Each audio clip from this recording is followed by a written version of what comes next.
George Best was a diamond.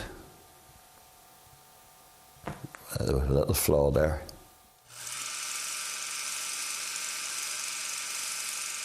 Right from the start, people, I think, knew that George had got something a bit special about him. He was such an unbelievably gifted player. He had a quality and he had a control that really was unparalleled, really. Good looking, a bit like the Beatles, that hairstyle, etc.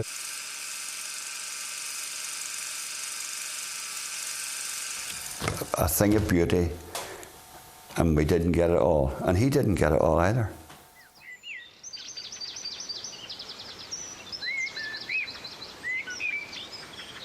I know that at the end of it all, that people will remember me first and foremost for what I could do on the field.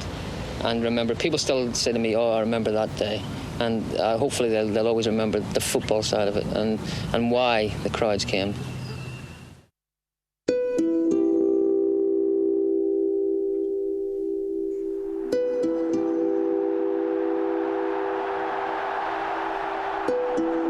It was like the passage of a shooting star. George Best's genius on a football field shone brilliantly for some years, and when it faded, left us with those amazing memories.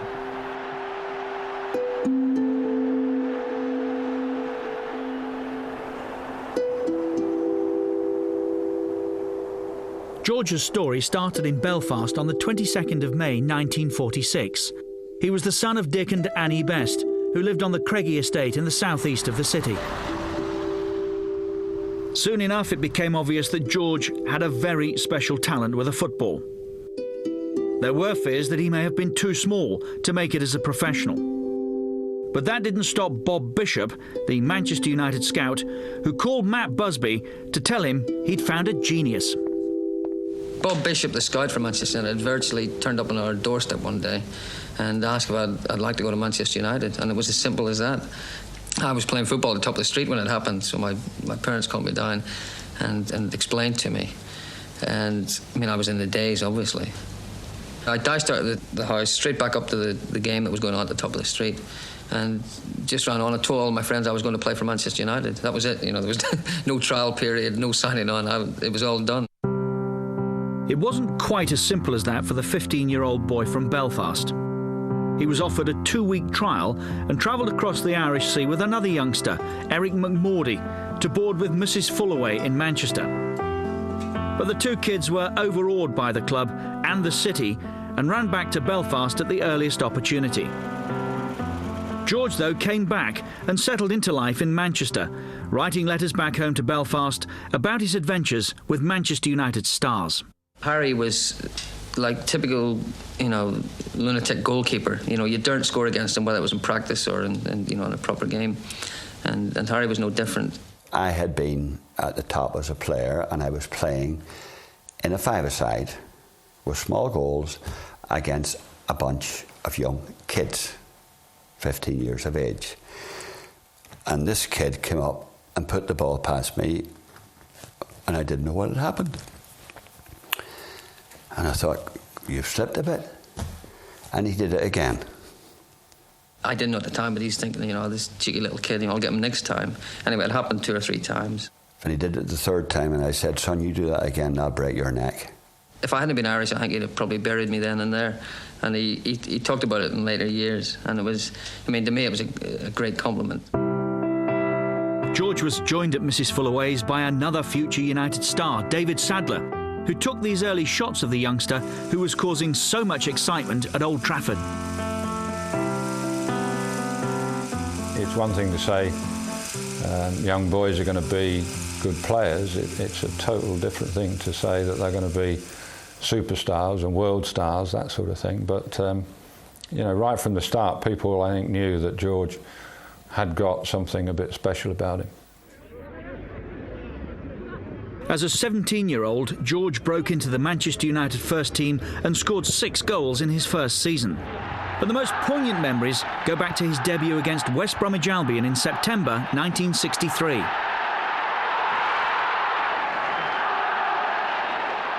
The one thing that stands out is the actual running onto the field before the game. I mean, a tunnel at United is on a high level. You know, you don't actually see the crowd until you're about halfway through it, or you see the start of the crowd. So it's like turning the volume up on a radio, where it just got louder and louder. I mean, that feeling will stay with me for the rest of my life. I mean, the hairs in the back of my head stood up. But once I actually got out there and started knocking the ball around, it was just another game. And I did exactly the same things in the first team as I'd been doing with the junior teams. The young Irishman knew no fear and was fast becoming a phenomenon with Manchester United in the First Division as they took the title in 1965. Back home too, the boy from the Craigie estate was making an impression.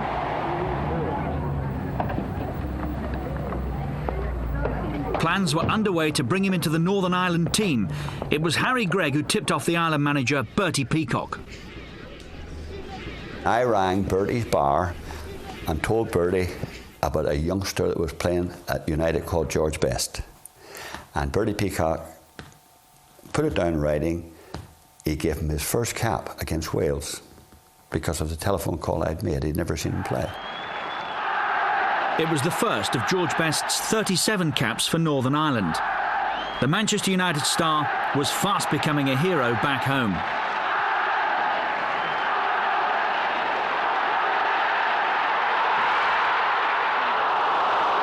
There was a curiosity when he began to play for United regularly, and of course when his genius came through thanks to television, he became the idol of Northern Ireland.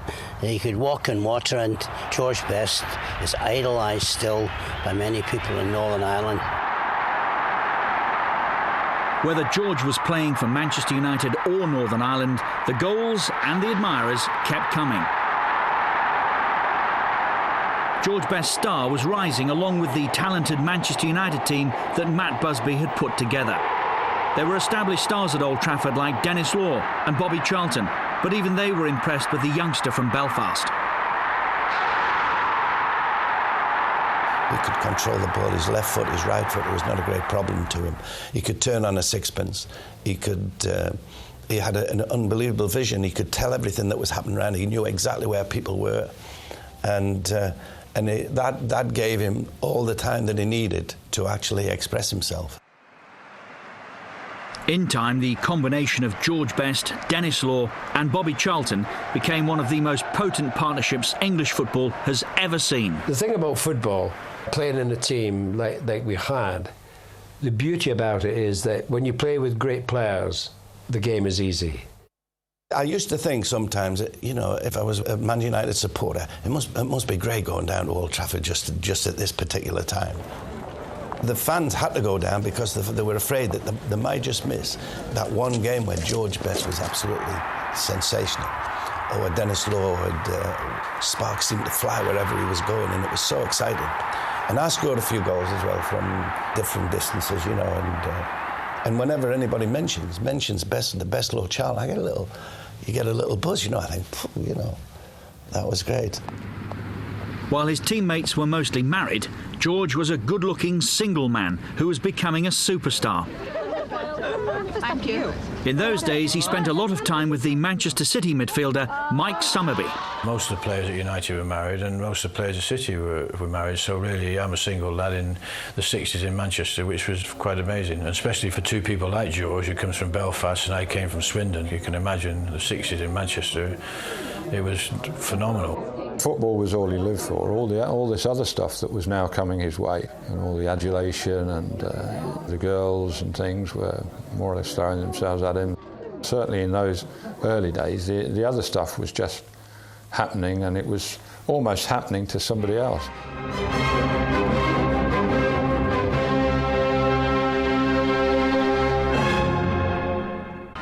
Life as a football star continued at a furious pace, but the fires of fame were always fueled by his remarkable talents on the field.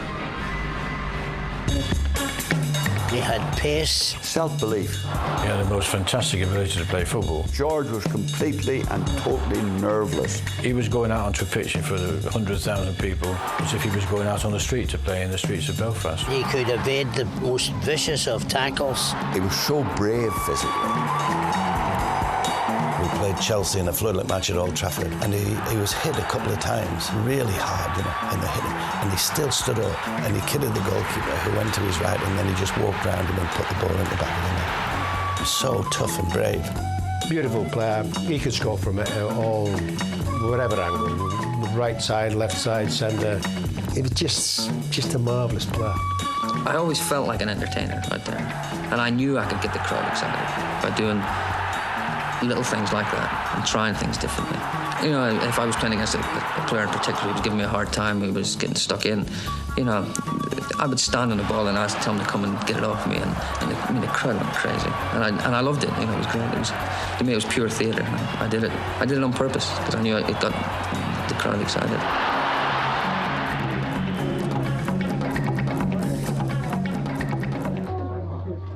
In Lisbon, March 1966, George announced his astonishing talents to an international audience. His performance demolished the great Benfica in a 5-1 win, scoring 2 early goals for United.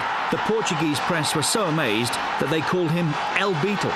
Coming back in the plane, he had this sombrero, and I'm the fellow who said to him, "Take it off your head. Take it off your head. Great players don't need gimmicks." And the rest, "Leave him alone." I said, "Take it off your head." But it was too late to slow George's life down. No way to control the shooting star. Walking down the streets, you'd see then traffic stopped. People were stopping, old ladies, young ladies, older men, everybody, you know, wherever you walked down. And he just signed his autographs and carried on. He was really causing quite a stir, but nobody really knew quite how to handle it. My face was more in pop magazines than it was in football magazines. It really had become larger than life, and it was starting to frighten me, because really, still all I wanted to do was kick a ball around on a football field. Both sides of the Irish Sea were captivated by the phenomenon from the Craigie. Thousands of kids, like his future teammate Sammy McIlroy, were inspired. He was the best player I've ever seen, and when I used to see him on TV back home, the next thing I wanted to do was go outside and play in the street with a ball. He just had that impact on me. Sammy McIlroy was at Windsor Park, Belfast, for perhaps George Best's most celebrated performance in a Northern Ireland shirt, a 1-0 win over Scotland. He tore Scotland apart that day on his own in front of a packed Windsor Park crowd. It was absolutely fantastic. Best performance I've seen. In 1967, there was no one to touch Manchester United, and another league title meant that United and Matt Busby would have another chance to win the trophy they cherished the most, the European Cup. And after the Munich disaster 10 years earlier, the final at Wembley was particularly poignant. Bobby Charlton, along with United's manager Matt Busby, was a survivor of the air crash in Munich. It was what Manchester United had set out to do, you know, many years before, and they pioneered going into Europe. And of course there was a great emotion for Matt Busby because of the accident. It was his players that had died, and here was a new set of lads, and Manchester United was going to be all right. It was the biggest game of George Best's life, and he took the game to Benfica. But it was actually Bobby Charlton who put United ahead in the first half. Then Benfica equalised through Grassa, and the final went into extra time. We went into extra time and they collapsed. Benfica collapsed in extra time. Then the moment of truth for George Best. A chance to put United ahead. It was the decisive moment in the European Cup final.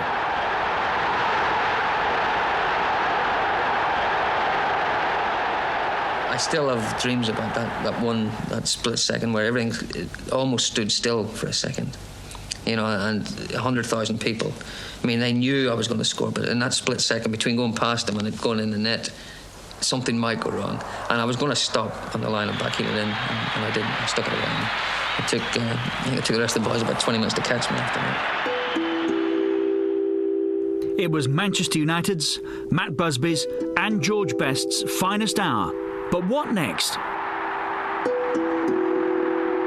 It seemed to me that everyone was saying, that's it. You know, we've done what we set out to do. I was 22. You know, I wasn't going to reach my peak for another 7 or 8 years. I felt they should have been saying this is the first of many, instead of this is the one. And I started to have a lot of doubts about what was going on within the club, which hurt me, you know, because Manchester United had been my whole life.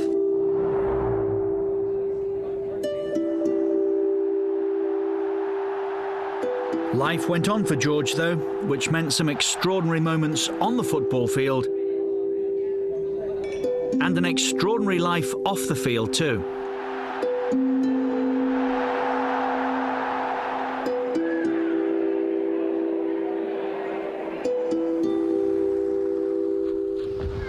But George's lifestyle and the fact that his star was becoming increasingly difficult to handle was a worry for Matt Busby. He did everything that was humanly possible. He tried everything. He talked to me quietly, he screamed at me, he suspended me, he fined me, he put his arm around me. He couldn't have done any more. He really couldn't. I was the one that could have done more. But having said that, I didn't have the experience to do any more. You know, it started going wrong when I was 23, 24. I was still only a kid. I didn't know what was going wrong. Matt Busby's retirement sent United into decline, and this was reflected in George's form and enthusiasm for the game. By the time that Tommy Docherty arrived at Old Trafford, George was missing training on a regular basis. They both tried to make things right, but before long, it was clear that George Best was on his way out. He was just 27 years old. Tommy Docherty told me about an hour before kick-off that I wasn't playing. And I just said to him, well, if I don't play today, I won't play again. I remember I sat there until all the players had gone. I went and sat up in the stand and looked at the pitch and never went back. So that was the end of George's days with Manchester United. He even quit the game for a brief time, which he spent in Spain. In a period of confusion, Best played a few games for Stockport County and a summer for Los Angeles Aztecs before signing for Fulham in West London, which was the last English club to really get the benefit of George Best's talents on the field.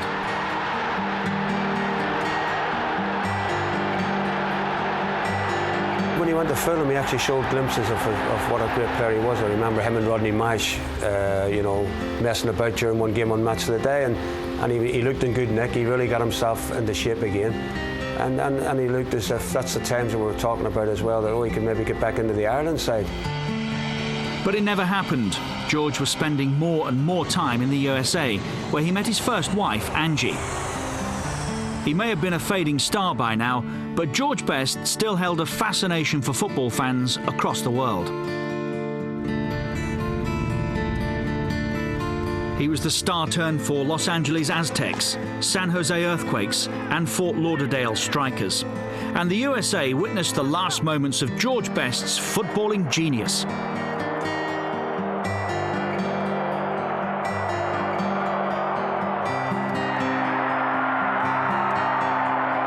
He might not have played as well, he might have been on the downward trend, but he filled stadiums. He was still that great attraction to people. George Best, I mean, what more can you say? But not everybody was convinced by George's American dream.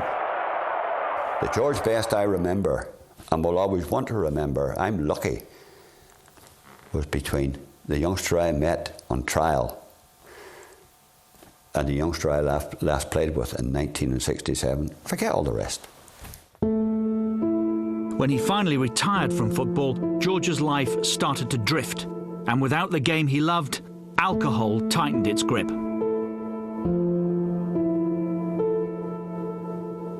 You think, well, why didn't I see it? Why didn't I spot it? Why wasn't I able to see it and do something about it? I mean, obviously, as you got more into the 70s, some of it became very public, and you know, that's when it all became, you know, fairly clear what was going on. But I guess by that time it was a bit too late. The problems mounted up for the superstar: bankruptcy, prison for drink driving. But at the root of everything was alcoholism. It's not a secret, he did have a drinking problem, and you know, he tried to get over it. It wasn't going to be. At the end of the day, George had an illness, which was a shame, and only the people close to him, his family, his wife at the time, really knew what George was going through. In 1995, George married for a second time, but there was nothing Alex Best could do to stop his addiction. And neither could his friends. An after-dinner speaking engagement with Harry Gregg was one night when things went particularly wrong. I said to him, "Here, you're out of here." He said, yeah. We got up, stepped off the platform, down the corridor and met his agent and George's wife. And I said, "Get him out of here." And he went to kiss me. I said, "Get yourself to bed." The following morning, I'm down early in the morning, and George is there as bright as a button. And I just said to him, "George, why didn't you show the world the true George Best?" You know what he said? "Too late now, H, too late." 1998. That's God's truth. Too late. But it wasn't too late to give the one-time football genius the recognition he deserved. The honours began to flow, an honorary degree.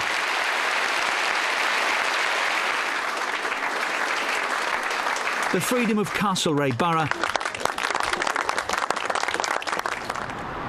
and a permanent place in the heart of the nation.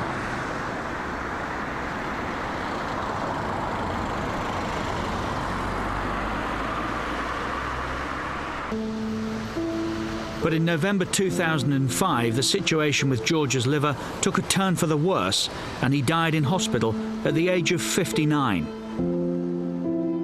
Things didn't look good, and we kept going back, and he just felt that, well, maybe we won't be seeing him anymore.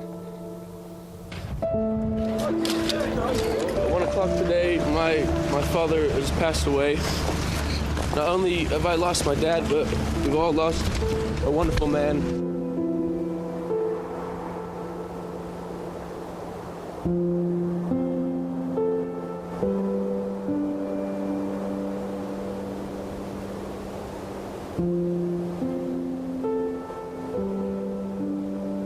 The legacy of George Best for me is that people, youngsters like the ones in this playing pitch only a stone's throw from his home, can perhaps become players like him.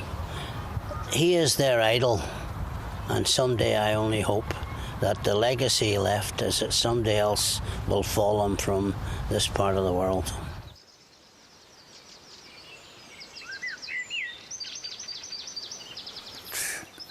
There was so much to give. There was so much to give. A thing of beauty, and we didn't get it all. And he didn't get it all either.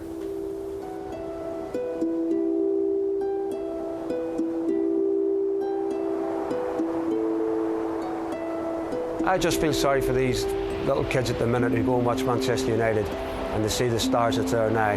And they are a fantastic team, but these kids have never seen George Best. And if they had it done, you know, I think they would have changed that poll when they said that Eric Cantona was the best player ever to play at United. Not at all. George Best was by a mile.